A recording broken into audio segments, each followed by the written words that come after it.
And I'd ask that all attendees come in and stay muted. And if you have any questions, please place them in the chat. We will be answering questions at the end of the presentation. We're going to, our presenters today are going to leave time for that.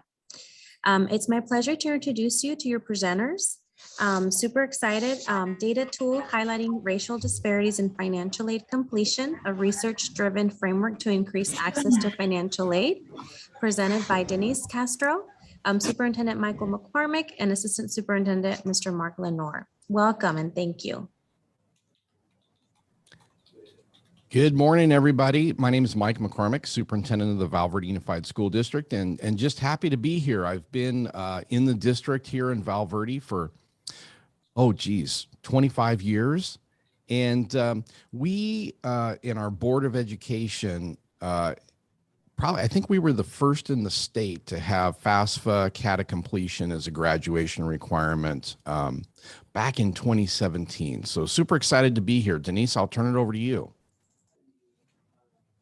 Yes, thank you so much, everyone, for joining us. My name is Denise Castro. I'm a policy analyst at the Education Trust West, and I'll be sharing a little bit more about the Education Trust West and our work that we've been doing on college affordability. But super excited to be presenting to you all today and be sharing some great resources.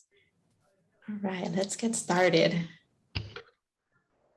A little bit of background about the Education Trust West. We are an educational equity organization, and our research and advocacy spans across early learning and higher education and also K through 12. And we lead strategic research and advocacy to help improve equity at all levels of the education. And we work to close gaps and provide critical resources for our students of color, our low-income communities, and our English learners to ensure that every student has an opportunity to succeed in California schools and colleges.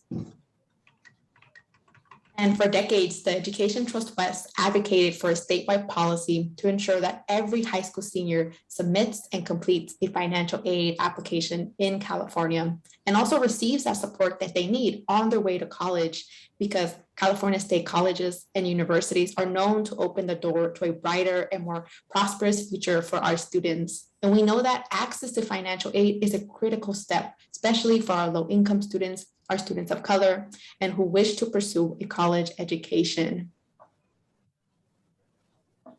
And we advocate for college affordability because it's one of the largest barriers to obtaining a degree. And in fact, more than 80% of qualified students who do not enroll in college cite that its cost and the need for financial aid was a key barrier.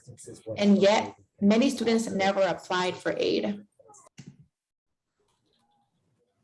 And we look at the data, last year in 2021, only 50% of California's graduating seniors completed the Fast Forward California Dream Act. And this is, one in two students. This is a large population of students who are not completing their financial aid application. And what do you think, as a result, how much money do you think California left on the table by not completing the financial aid application? We want to make this interactive. So maybe you could type in the chat. What do you think? Do you think it was thousands? Do you think it was millions? Or do you think it was billions of dollars left on the table in 2021 as a result? Let's see. We'll wait for some responses in the chat. I've seen $500 million, billion, billions. Thank you. I feel like you all know this number. That's great. So it's California students left $560 million on the table, which is $500 million. Let that sink in. This is a significant amount of money that students are leaving on the table.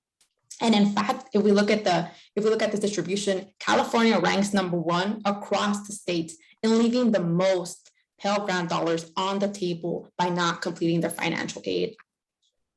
But what does this mean? This means that thousands of eligible low-income students, students of color, could have accessed Pell Grants, Cal Grants, institutional aid, and more, if they would have been able to receive that support with completing their financial aid applications. And not only that, there's also racial disparities in who is completing their financial aid application across California's high schools and district. In our research brief, Hidden Figures, a framework to increase access to financial aid, we found that high schools with high concentration of low-income students and students of color have some of the lowest financial aid application completion rates in the state. And when we examine our school's data, we must make sure to work towards eliminating racial equity gaps in financial aid application completion. And this is really essential to post-secondary access, to persistence, and to success of our students in California.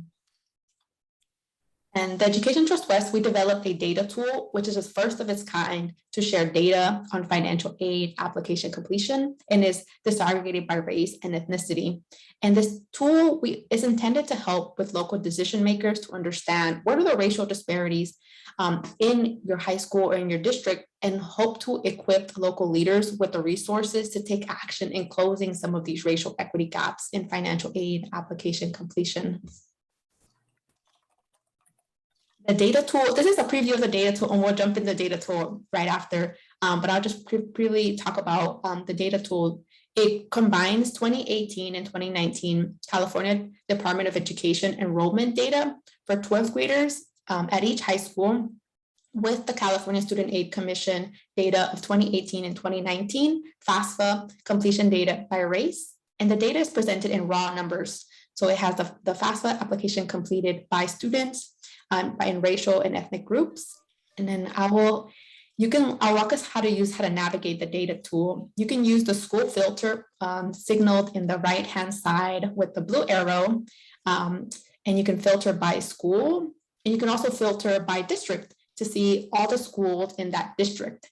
And then after filtering, you can look at the enrollment and FAFSA completers that is shown in the yellow arrow, and this can help to compare FAFSA completed data by race and ethnicity. And then one more slide. And then a few notes about our data is that the FAFSA completed data is also suppressed for student groups which have fewer than 5 students completing their FAFSA. And then if we see blanks, it indicates that there's no completers. And blanks in 12th grade enrollment can also mean that there's no student in that racial or an ethnic group in that school. And now will be the fun part. We could explore the data together. Can you please type in the chat potentially a school or district that you might be interested in looking at the data? Well, and there's a tremendous thirst there in the chat. Denise, Oh, okay, they want the web address to this yes. tool. let me, okay. There is a thirst out there. People are ready to go explore. Yes, let's explore. And then if you could type in the chat the name of we could do a district first, and then we could do a school. I'm seeing Santa Barbara pop up. Okay, let's look at the Santa Barbara data. So this is their homepage. I just dropped the link in the chat of the data tool. And then we could see that the beginning has like a little bit of background, and then our data tool is right here. And then we can, let's see if it went through. Okay, great. So we can look at, I think we saw, first one was Santa Barbara. So right now, all the districts are clicked. So we would just unclick, and then we would type in Santa Barbara. Oh, there we go, Santa Barbara Unified. So here we go, Santa Barbara Unified. And then it's gonna, now it has loaded Santa Barbara schools. So then we can see, it looks a little bit tiny on my screen, but it's usually a lot bigger. But I think it's just potentially my screen showing it a little bit a different way. But what we see here, for instance, the first school on here is Alta Vista Alternative High School. And what we can see is that, for instance, when we look at Latino students, we have 29 Latinx students enrolled in the 12th grade, and 12 completed their FAFSA. So this would mean an opportunity. This is an opportunity to look at your data and say, about half of our Latino students at the school completed their FAFSA. So this can be an opportunity to be able to provide additional support to Latinx students in completing their FAFSA. And we can also look at, for instance, for Black students, the school currently has had 12th grade enrollment, 2 Black students, and less than 5 students completed their FAFSA. So we were not, since we compressed the data here because it's less than 5, it could have been potentially, both of those students completed their FAFSA, or it could have been, 0. So it'd be good to look at that. And then you can see you can continue to see the other schools down here. But let's try another district or school from the chat. Let's see. I'm seeing Huntington Beach and SF USD. So let's do Huntington Beach.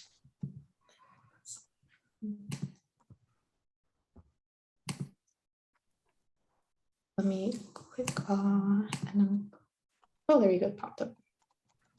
Huntington Beach Union.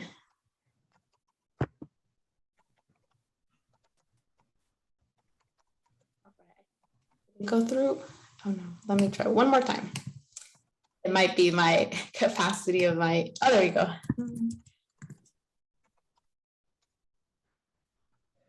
Huntington Beach Union High.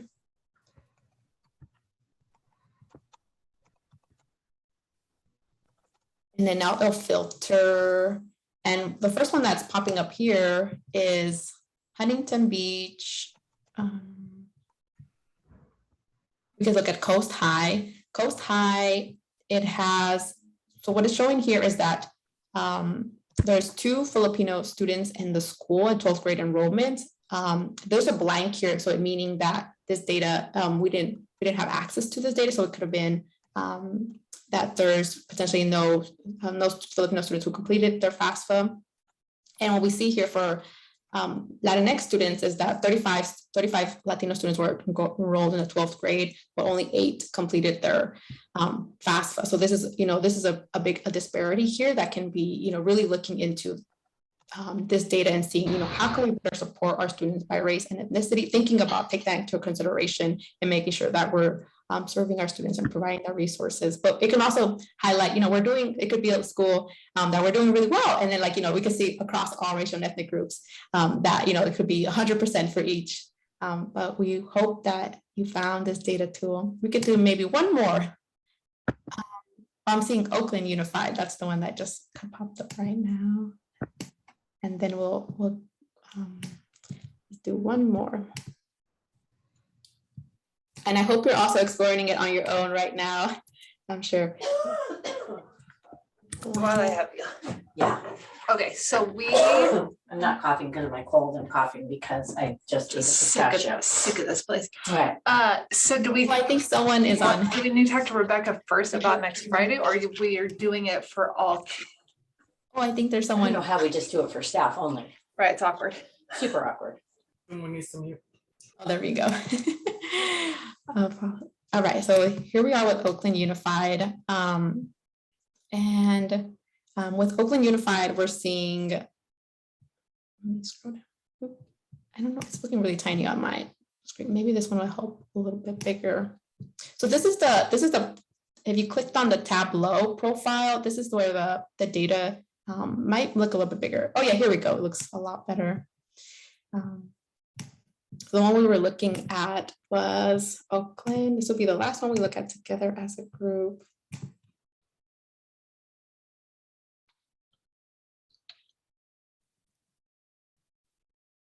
And Unified. If we look at, let's see this, Aspire Golden State College Preparatory Academy, there's 12th grade enrollment it had 7 Black students enrolled, and all of their 7 Black students, they were able to complete their FAFSA, which is great.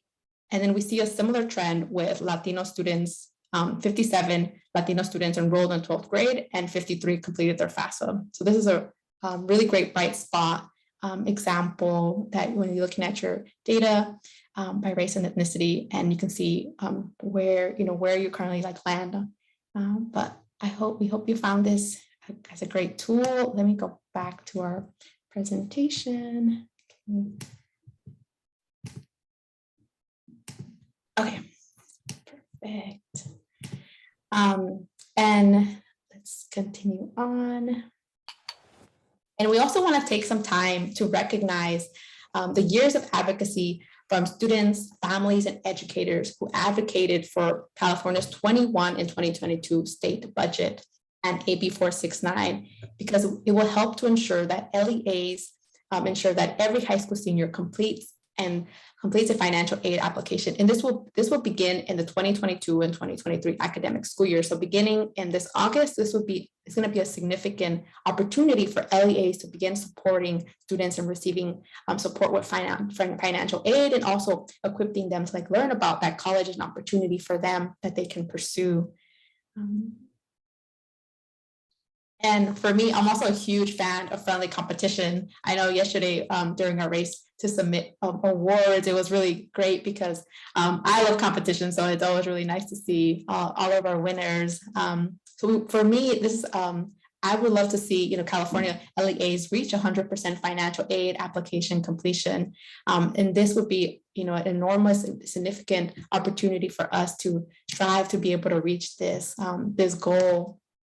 And with that, it's my pleasure to introduce Mr. Michael McCormick at Valverde, and also Superintendent Mr. Mark Lenore at Valverde. Both of their leadership has been really inspirational to California, and to ensure that they inspired California statewide universal policy that we see with AB 469, as well as they're going to talk about Valverde's legacy in being the first district to implement a financial aid application policy and how that transformed their school and their district. So with that, my pleasure to pass it over to Mr. McCormick. Oh, thanks, Denise. Appreciate it. Yeah, so let's go next slide. And I think Mr. Lenore will be joining us here pretty quick. It was a busy day around Valverde. But yeah, you can see that our Board of Education, on a 5-0 vote unanimously back in 2017, decided that this was a real good move for the students in our district. And just for a little, and you can see that, we went to 83%. And now if you look at the race to submit, all of our comprehensive high schools are in the top 3 in the state, I think top 3 or 4 in the state. And what that means is a whole bunch more money for our students. And it's fascinating to me because, California, through the California Student Aid Commission, they've made the investments to have financial aid dollars available. And so you can see Rancho Verde High School, that's one of my schools. I used to be principal of that school a long time ago. We had a completion rate of 94.22%. And then Citrus Hill High School is also one of our schools, trailing just a little bit, but at 86%. We actually have a board goal at 97% FAFSA completion. That's the goal district-wide.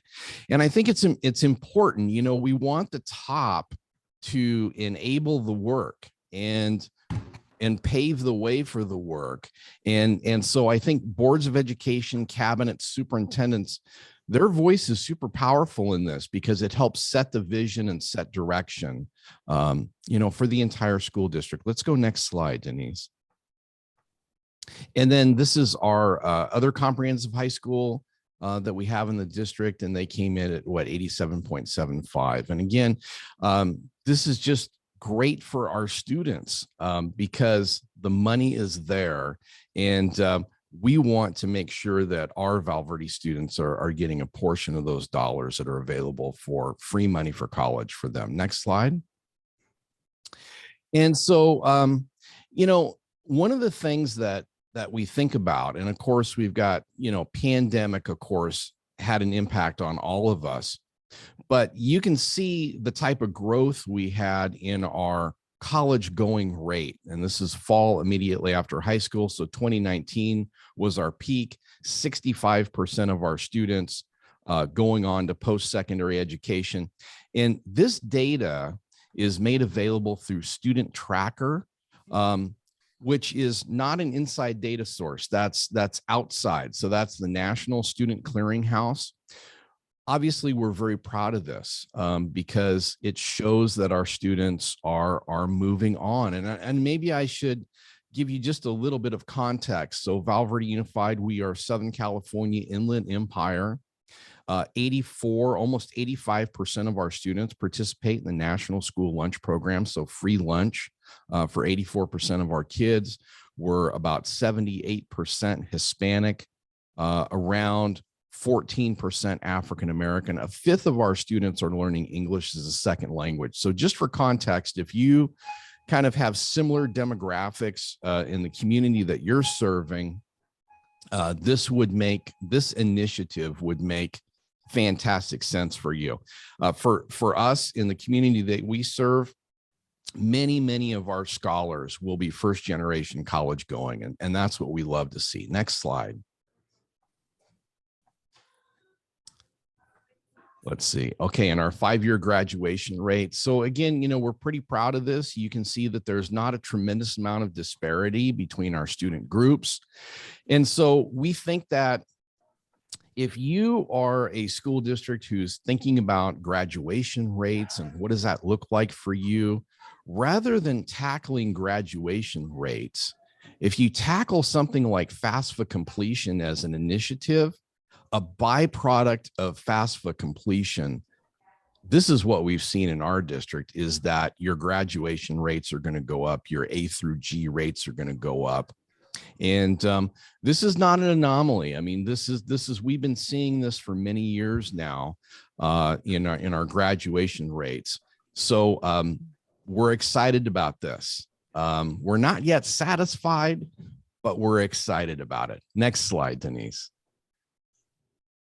And here's the thing that we love to say, and this was research that was done by Ed Trust West several years ago, that for every dollar that California invests in students, the state of California will eventually see a $4.50 return on investment, because obviously, it goes that students who graduate from college tend to get jobs, they become taxpayers, and so it's a good thing for the economy.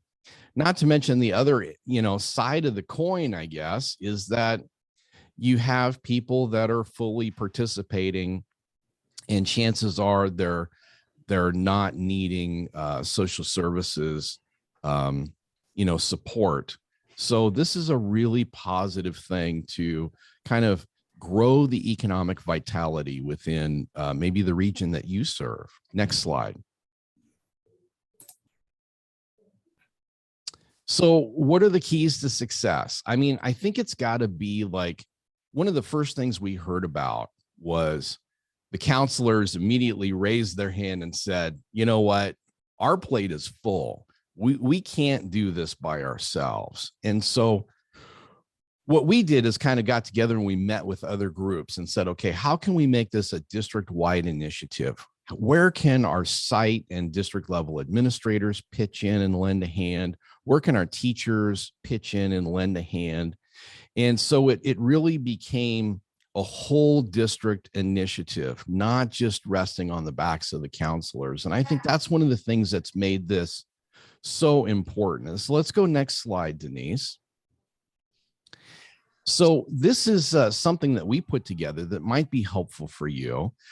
This to me is probably, at least in our Valverde section of the presentation, this is probably the slide that I would want you to hang on to, because we might be able to shorten the runway for your implementation, because AB 469 goes into effect, and if you're not thinking about FAFSA completion for the majority of your students, all your students, this is kind of a matrix that we break it down. Here's what the teachers do, the counselors, site administrators, guidance technicians.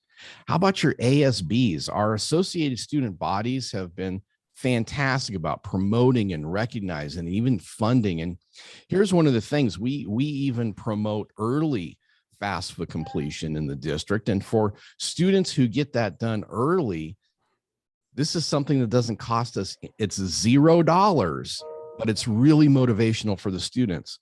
All those students that submit early get an extra graduation ticket. And for us in our district, that's been a phenomenal kind of a thing. So where does IT support? We also have a very robust family engagement center. Where do they support? They also work with some partners. One of the things that was a concern from our internal staff early on was, well, what about our undocumented students? What about those dreamers? We partnered with a grassroots organization local to us called TODEC.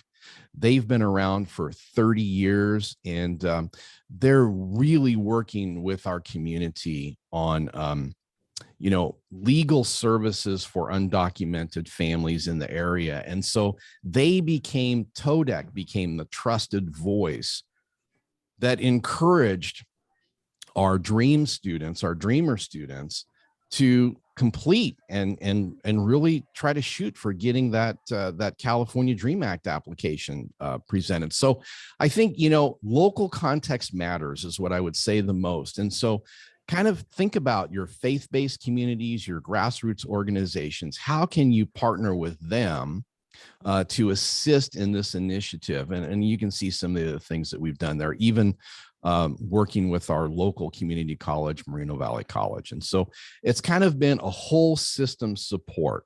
All righty, next slide.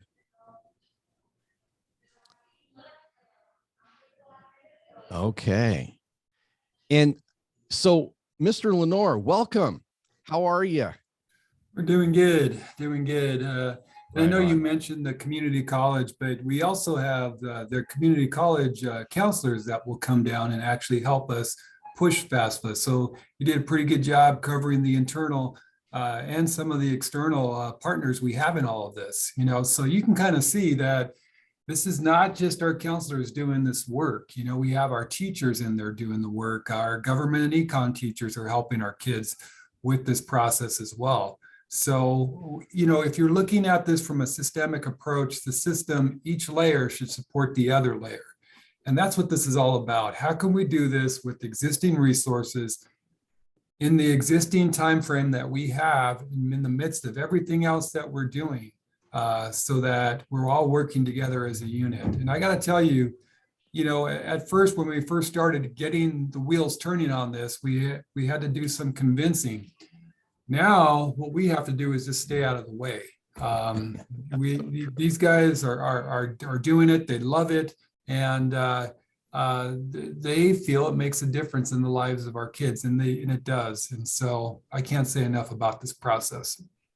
Yeah, great words to add there, Mr. Lenore.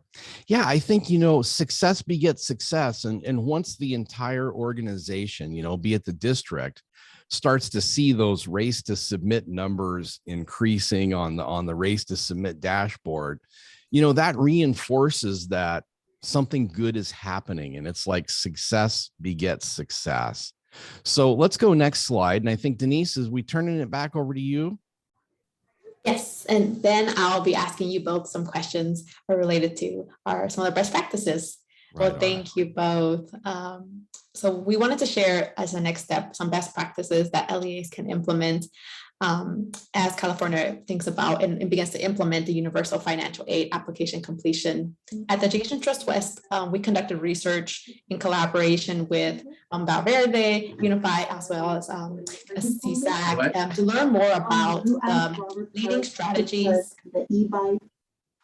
To learn more about the leading strategies in helping to increase financial aid application completion in California. In our research brief, Hidden Figures, a framework to increase access to financial aid, we provide 5 components of success. There are tangible strategies and resources to help LEAs as they are implementing and supporting with increasing financial aid application completion. And they are, the first is prioritizing completion through policy. The second being collecting and monitoring appropriate data.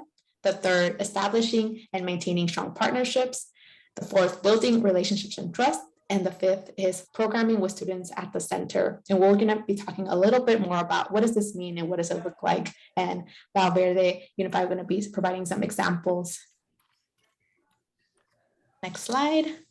Okay, so for our first one, prioritizing completion through policy, we heard a little bit about this from Valverde Unified. We want to know how did Valverde Unified prioritize completion through policy, and why is this important?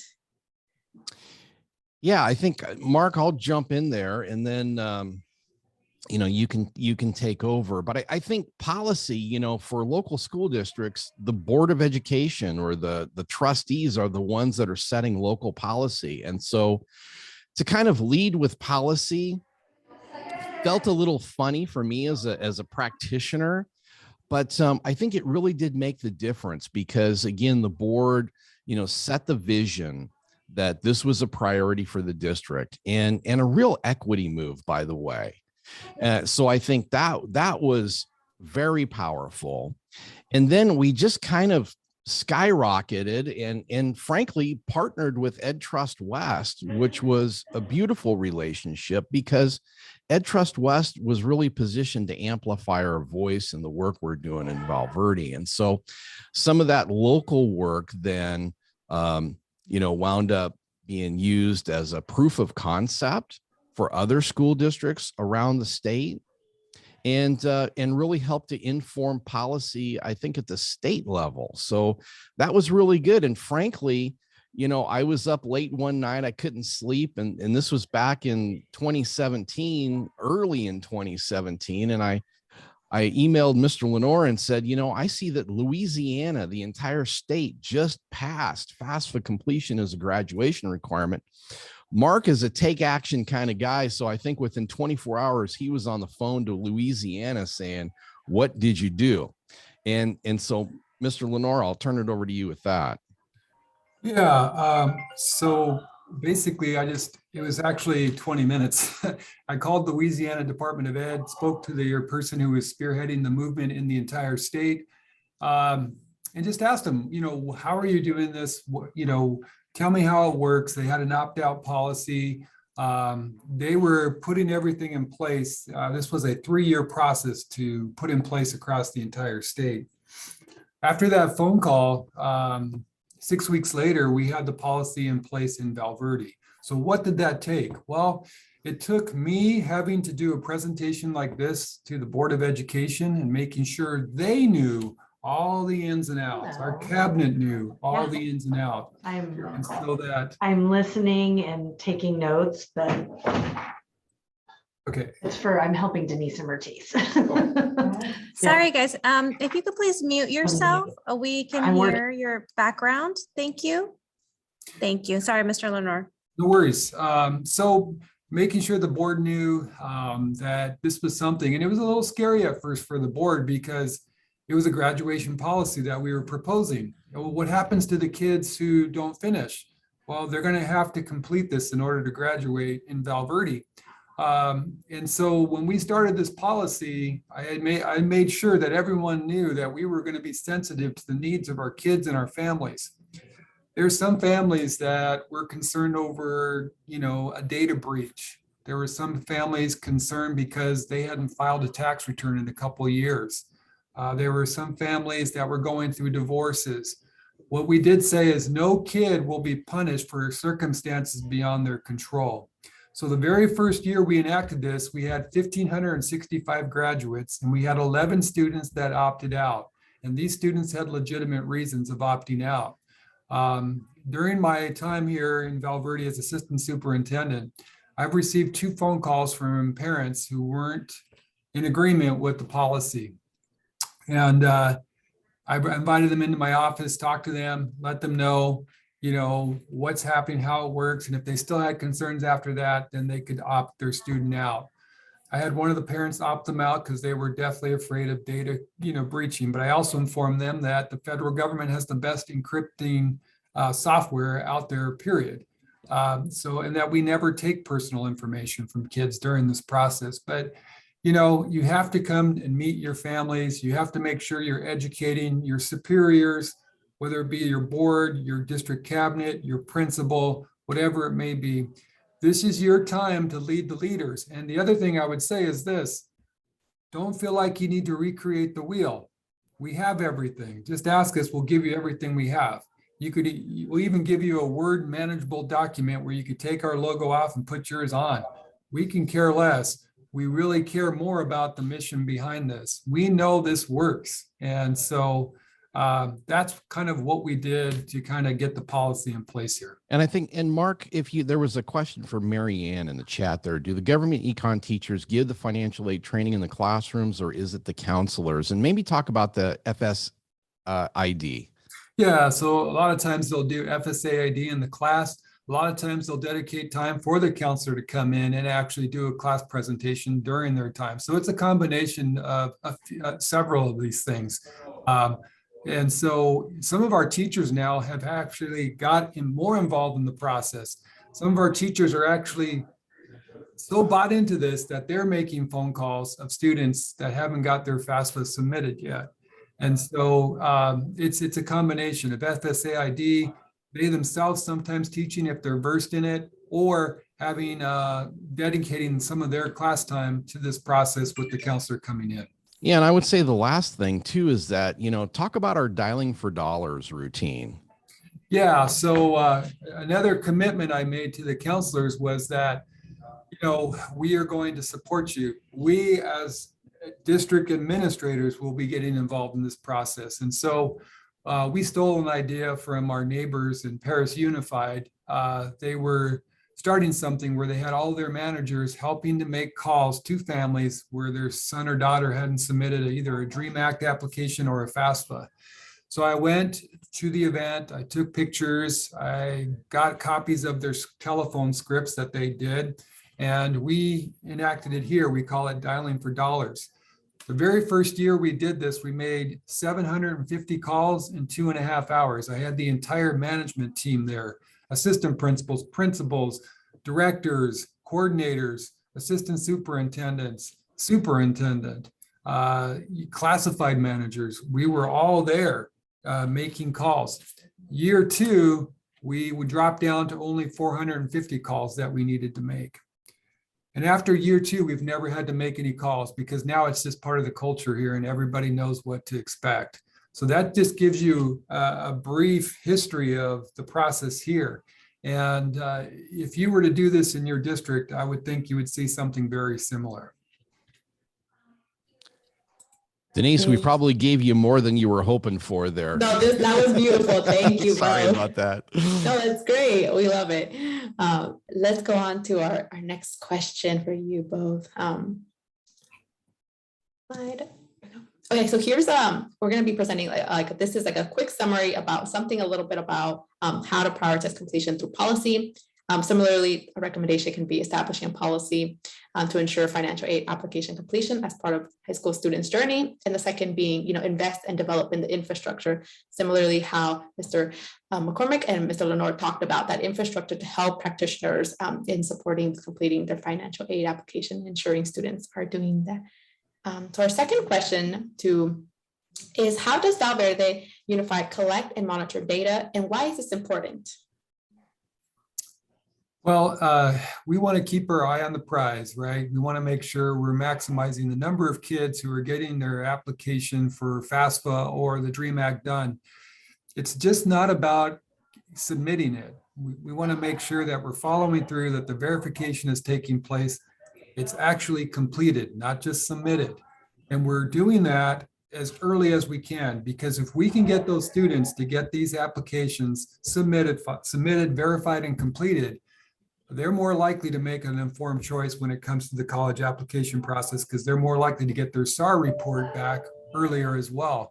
So when we initially started this journey, everyone now is doing the Cal Grant GPA upload. And that enables us to track the data. So if you have a Web Grants account, you get those updates. And if you know how to decipher that information, you could determine who's completing, who's not completing, who do we need to follow up with, and why. So in Val Verde, we have the California Student Aid Commission reports that we get. We also have a separate system of tracking, and we pay more attention to that, to be honest with you, just to make sure we have a really good pulse on our numbers, who's completed, who hasn't. We're helping them to get past all their requirements for graduation. Yeah, I think what we've learned in this process over the last couple of years, and this might be a helpful nugget, is we used to think about race to submit and just getting the kids to submit. But what we've come to realize is it's really about completion. And we use data to transfer those submitted applications to completed applications. And so having that Web Grants account, knowing how to harvest the data from CSAC, get that into your local system, that's the piece that makes the big difference. And I think that's where it's all the follow-up that starts. And that's where having kind of like the whole system working together can make a huge difference, because it is it is a lot of work. I mean, I don't want to sugarcoat this, but if you get enough hands and it's kind of like all hands on deck, look, who are the winners in this? The winners are the students. And so what Mark and I like to say is, we've given kids 13 years. We've invested in kids 13 years of their lives. Can we spare another hour to make sure they've got a completed FAFSA or DREAM Act application? And when you put it in those terms, it just, for me, it shifts the whole narrative. It changes it from, it's not one more thing, but can we invest one more hour in kids so that they can get free money to college? Yeah, and then the other part, I think, which is more exciting on the back end, is how many kids got awards? How many kids got a Cal Grant? And depending on where they were going, we could determine if it was a Cal Grant A or a Cal Grant B, and go from there. And then we can have a ballpark figure of how much aid our students are receiving. Now, if we were to say, hey, we had 100% FAFSA completion rate in Val Verde, that might raise some eyes with some people. But if you said, hey, our graduating class from Val Verde raised over $6 million this year in grants, now you're talking something different. You're talking dollar signs, and that might evoke more emotion from certain people. But you can grab this data and then combine it with your student tracker data. Monitor these kids once they leave you. Find out who's persisting into the sophomore year, who isn't. And, this just becomes another form of data that you could look at for program strengths, areas of potential improvement, and go from there. Would like to start something. There is one question in the chat. It was a comment that I want to make sure I ask you. Amazing. I mean, just such amazing information. I think you see all the love in the chat for you guys. That you're probably going to get 62 emails today asking for help. But so for all like the counselors here in the room, and there was a wonderful question here, is just what an amazing collaboration, and just really, the leadership that you guys have done to get everyone involved in this FAFSA completion requirement. What, for those of us that are like the boots on the ground, the counselors that, are barely kind of getting started in collaborate, this type of collaboration, some guidance, Mr. Lenore, Mr. McCormick, what could they do? Who should they start with? Who should they reach out to? Any guidance on that to build, something so similar to this? Yeah, they could reach out to myself or Mike, and we'll put our email in the chat.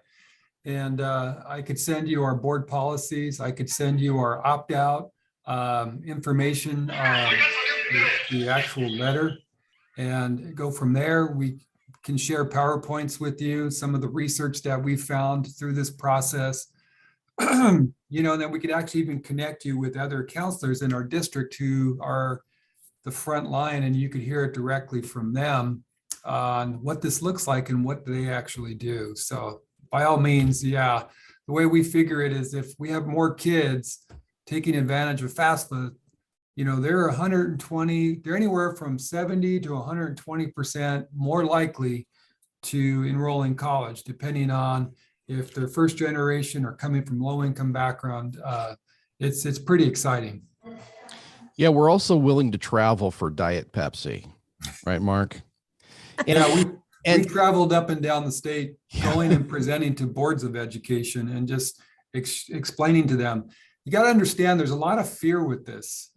People immediately just expect the worst case scenarios to happen, and they don't. If you have the things in place like Paris Union or Rialto or Val Verde that have all made this a graduation requirement now, you're not going to see the whole world start to fall apart here. It's the opposite. I don't have to do any work on this anymore besides an occasional presentation. I'll call the counselors up. Is there anything you need from us? No, Mr. Lenore, we got this. Okay. So I literally stay out of their way because these guys are experts now. They worry more about what our perception is. And, when we look at the leadership board, I think one of our schools is #2 in the state, and you can kind of see they were a little concerned about that. I'm like, listen, you know what? We have people running for their lives in Ukraine right now. We have all kinds of things going on. You know, we are doing what's best for our kids. As long as our kids are serviced, it doesn't matter. You know, that's all we care about. Now we have more and more people jumping on board, getting competitive with this. And so it's getting better and better. And so when they heard that from us, they were like a little relieved, and they were like, okay, thank you, you know. It's one of those things where we're proud to say we've had some of the top completion rates in the state of California, but that doesn't mean it can be taken away from us from another school district that gets motivated. You know, all it counts is our kids are being serviced. Yeah, I love that. And I think, you know, feel free to reach out to Ed Trust West too. They've got some beautiful tools for you that you can use. So I think, I guess I just don't want you to feel alone in this. There is a growing coalition of districts and people that are committed to this work. So I don't want you to feel like you have to start from scratch. Mark and I, we've always been about sharing. And here's the thing. We're going to share our best ideas with you. We're not holding back. This is not No Child Left Behind. It's not a competition like that. So we're going to make ourselves available and share our best ideas, our best thinking, our best reflections from the things that we've done. And, you know, realizing that local context matters. And I think the best thing that would kind of help the initiative in your local context is to make sure that your board, your cabinet, and your superintendent understands the value that this brings for your students. And then it's the top that then enables and actually liberates the counselors and the teachers and the support staff at your school to get together and become the experts and do the things that need to be done. We always like to say we want the top to enable the work, but not direct the work, because when the top directs the work, it gets all screwed up.